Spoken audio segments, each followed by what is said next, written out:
This is your daily dose of all things royal. Welcome back, my gorgeous, good-looking friends.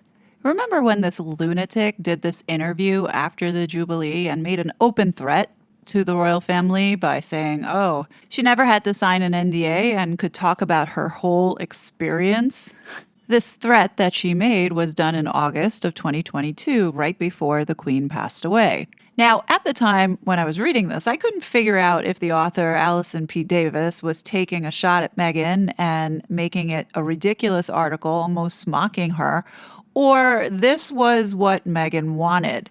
There were some really bizarre things that Meghan was talking about. For example, the stupid palm trees, and that's the reason why they got the house, and the things that Harry said to her about her being a model. And I mean, it's just some really off the wall stuff. One thing was for sure about this article, there was a lot of clapback. The one thing that I walked away with from this article was this vibe of Meghan pretty much saying to the royal family, you see, I'm so glad I walked away. Look at my life right now. It's so much better than yours. I'm free. I can use my voice however I want. Between the ridiculous photo shoot and the made-up story Meghan told about when her and Harry got married, the people in South Africa started dancing in the streets the same way when Nelson Mandela was free. This is the level of crazy that we're seeing in this article. So some of us thought, well, no, this has got to be a joke. And some of us are thinking, well, no, maybe Meghan did sit down and did tell this story with a straight face. At that time, we couldn't tell. I'm still on the fence about it. I don't think Alison Davis took shots at Meghan. I think this is her style of writing. And I think Meghan didn't like it when it finally came out. Hence the reason why all of a sudden Alison P. Davis is taking an extended vacation until the dust settled. I think she's back writing again. You know, I don't know what prompted me to go back to this article, but I'm glad that I did. Going back the second time around, you realize that a lot of the things that were being said was actually planting seeds for the Netflix mockumentary that was coming out in December. At the time, no one knew what this mockumentary was going to look like, but Meghan was dropping subtle clues all throughout this article. What I noticed the second time around is that this article followed a similar flow that Netflix did as far as weaving in and out various stories between the present and past of Meghan's experience with the royal family. The moments that Alison P. Davis talks about the children is what I want to review here today. Now, before I get into it, I just want to state, and this is my opinion, I don't think Alison met the real Archie and little Betty. Let's first quickly go through the sections of where Alison talks about these children. In the very beginning, it starts off where it says, the conditions are right for confession. It is a beautiful August day in Montecito, in a beautiful sitting room, in a beautiful home. Archie Harrison Mountbatten Windsor, a lively 3-year-old with a shock of ginger curls identical to his father's, toddles into the room demanding, Mama! Listen to his heartbeat with a wooden toy stethoscope. He stands tummy protruding, while his mother, Meghan, convincingly performs her glee at hearing the thump, thump, thump, thump in his chest. Archie giggles and, satisfied, toddles back out again. So this interview was done, I believe, the second week in August, because it was right before Harry went to Africa to deal with African parks. The Netflix mockumentary wrapped filming in August of 2022.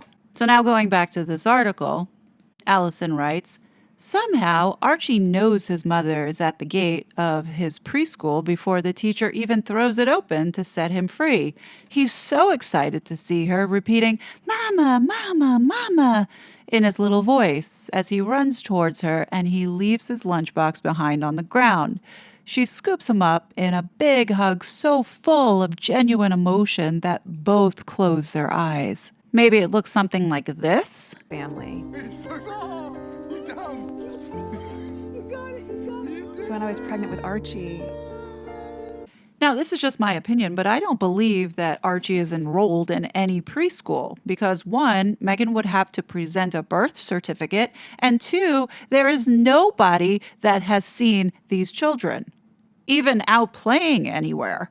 What I think happened here is that this is the child that they rented for Netflix. And of course, the kid's going to run as if he knows that his mother is there because he probably was told at the door, go run and say mama. Why not use the actor child and pick him up from school to make it look like your child is part of society?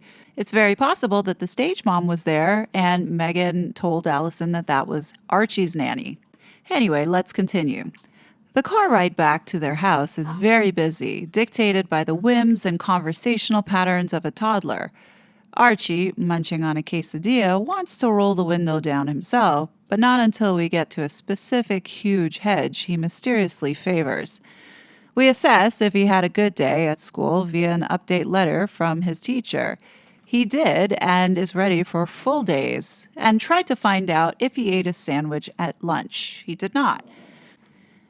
We solved the question of the mid-morning shirt change. They played in the water table. Why are you afraid of heights like an airplane? Archie asks. And that leads to a conversation about the importance of being brave.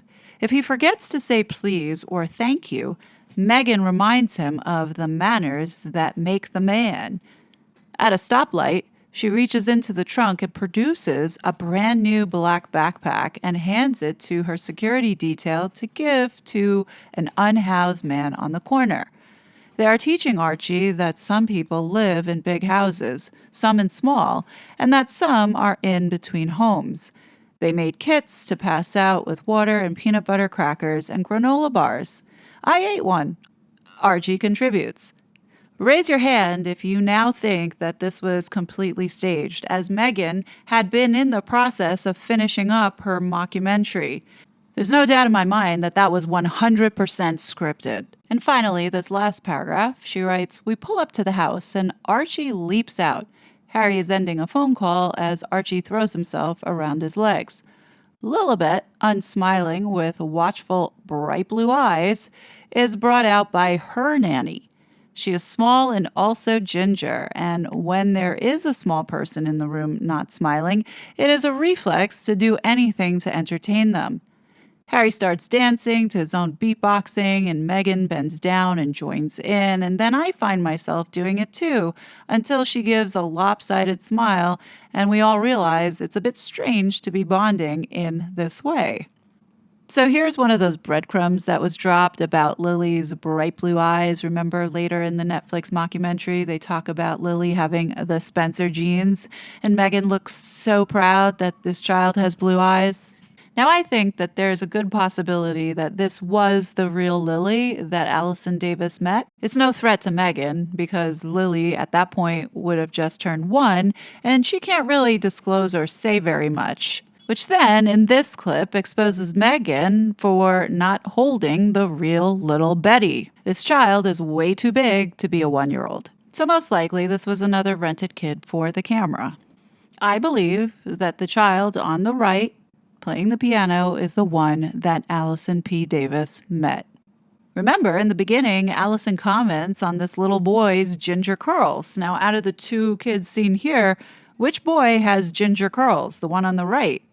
The second thing I'd like to add is, out of these two boys, which one do you think is more boisterous and social?